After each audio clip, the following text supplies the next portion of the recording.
बिस्मिल्लाहिर्रहमानिर्रहीम। Dear students, आज का टॉपिक है हमारा mathematical expectation of a random variable. Mathematical expectation discrete random variables की भी हैं और कंटिन्यूस रैंडम वेरिएबल की भी हैं। आपने पहले इसका कॉन्सेप्ट सीखना है कि ये मैथमेटिकल एक्सपेक्टेशन होती क्या है। उसके बाद जब कंप्यूट करने का टाइम आएगा तो वो इतना मुश्किल नहीं है, डिस्क्रीट के लिए भी इजी है और कंटिन्यूस के लिए भी। अगर आपको थोड़ा सा भी कैलकुलस का या इंटीग्रेशन का नो हाउ है तो आप लोग इजीली उसको कर सकते हैं। पहले इसका समझें, इसका कॉन्सेप्ट क्या है।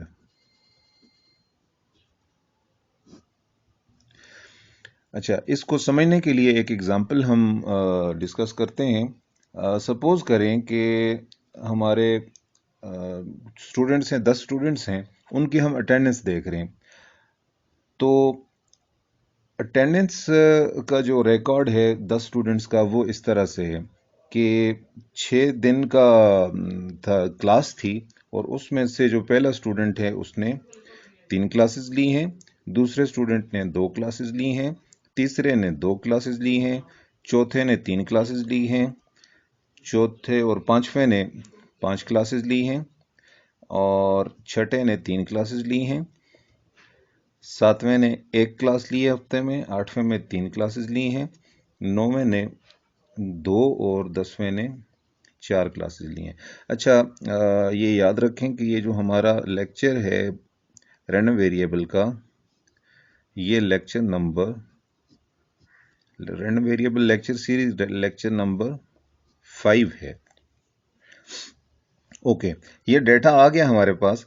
अगर हम ये जानना चाहते हैं कि इस क्लास के 10 स्टूडेंट्स की एवरेज अटेंडेंस क्या है, एवरेज अटेंडेंस, तो एवरेज अटेंडेंस आपको पता है कि एवरेज कैसे निकालते हैं। एवरेज निकालते हैं, हम सबको ऐड करते हैं और divided by number of observations. कितनी है? 10 हैं। तो मैं पहले ही लिख लेता हूँ 1/10 into 3 plus 2 plus 2 plus 3 plus 5 plus 3 plus 1 plus 3 plus 2 plus 4 ये। अच्छा, थोड़ा सा इसके साथ हम ट्रिक करते हैं कि एक जैसे जो हैं उनको काउंट करके लिख लेते हैं। जैसे 1 है, 1 कितनी दफ़ा आ रहा है? 1 आ रहा है जी हमारे पास 1 टाइम, तो 1 टाइम्स 1 प्लस 2 कितने टाइम्स है? 2, 3, तो 2 जो है वो 3 टाइम्स आ रहा है, तो 3 टाइम्स 2 प्लस 3 कितने टाइम्स आ रहा है? 1, 2, 3, 4, 4 टाइम्स 3 प्लस 5 1 टाइम आ रहा है और 4 1 टाइम आ रहा है और 5 भी 1 टाइम आ रहा है। इसको यूं लिख लेता हूं मैं। अच्छा, अगर आप 10 को अंदर ले जाएं सबके साथ, तो ये 1/10 इसके साथ मल्टीप्लाई होगा, तो 1/10 times 1 plus 3/10 times 2 plus 4/10 times 3 plus 1/10 times 5 plus 1/10 times 4, ये हो जाएगा।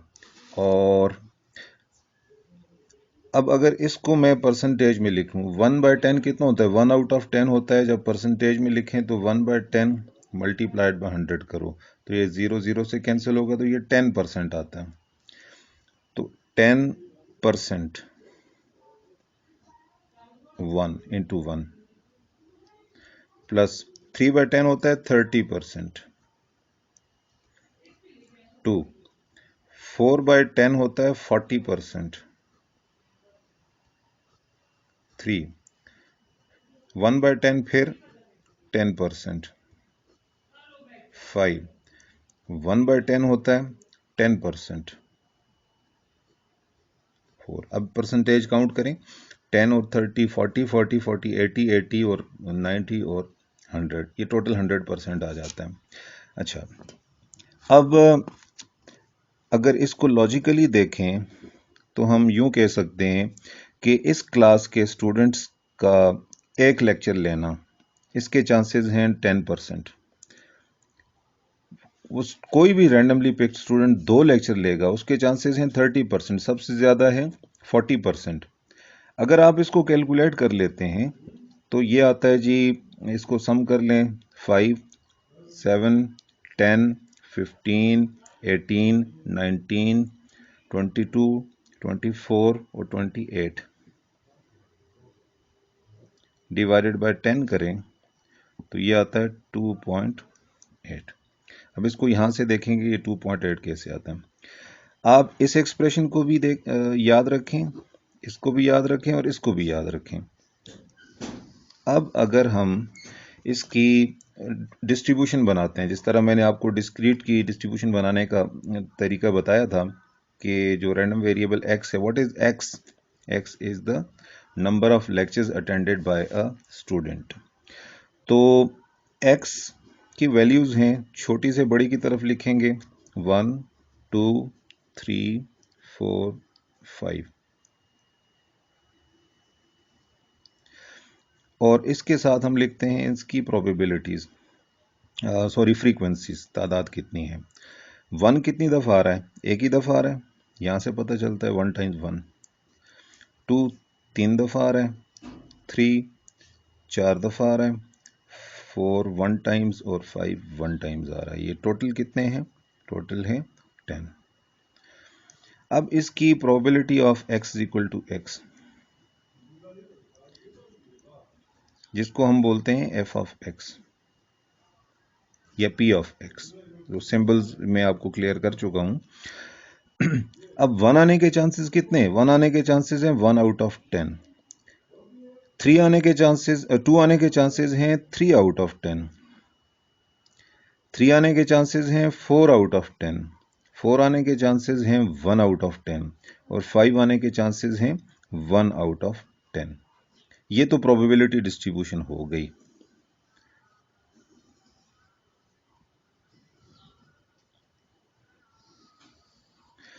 अच्छा, अब इसको हम रिलेट करते हैं, ये जो ऊपर एवरेज हमने निकाली है उसके साथ प्रोबेबिलिटी डिस्ट्रीब्यूशन को।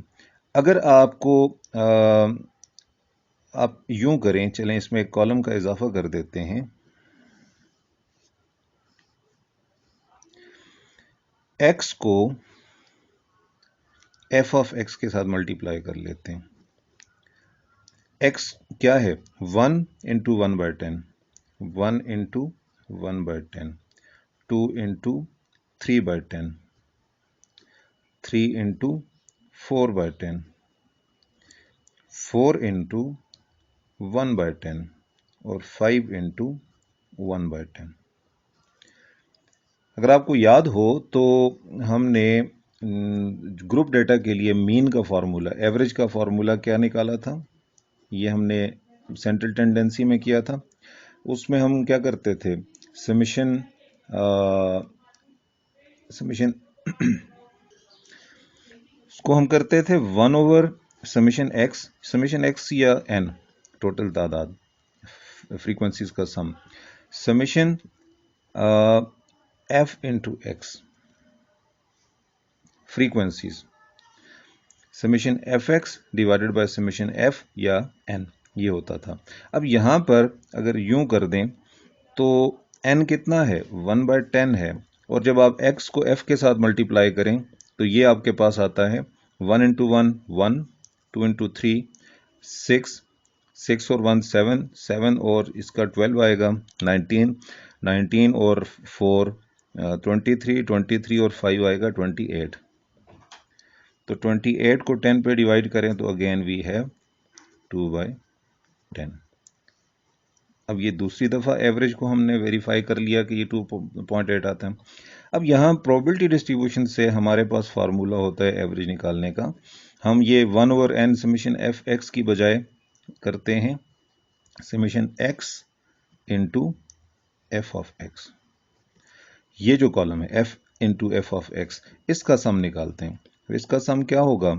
ये पहली ऑब्जर्वेशन है 1 into 1/10, 2 into 3/10, 3 into 4/10, 4 into 1/10 5 into 1/10। अगर आप इसको देखें और इसको देखें तो ये एक ही चीज़ है, 1/10 इंटू 1, 3/10 इंटू 2, 4/10 इंटू 3, 1/10 इंटू 5 और 1/10 इंटू 4, ये एक ही चीज़ है। अगर इसको आप कैलकुलेट करें तो ये भी आपके पास 2.8 ही आएगा। तो ये जो एक्सप्रेशन है हमारा डिस्क्रीट रैंडम वेरिएबल के लिए, मतलब summation x into F of x, इसको हम बोलते हैं एक्सपेक्टेड वैल्यू ऑफ x। अब आप समझ गए कि what is expected value of x? It is simply the average in a probability distribution. किसी प्रोबेबिलिटी डिस्ट्रीब्यूशन, रैंडम वेरिएबल की प्रोबेबिलिटी डिस्ट्रीब्यूशन की जो एवरेज होगी उसको हम मैथमेटिकल एक्सपेक्टेशन या expected value of that random variable बोलेंगे।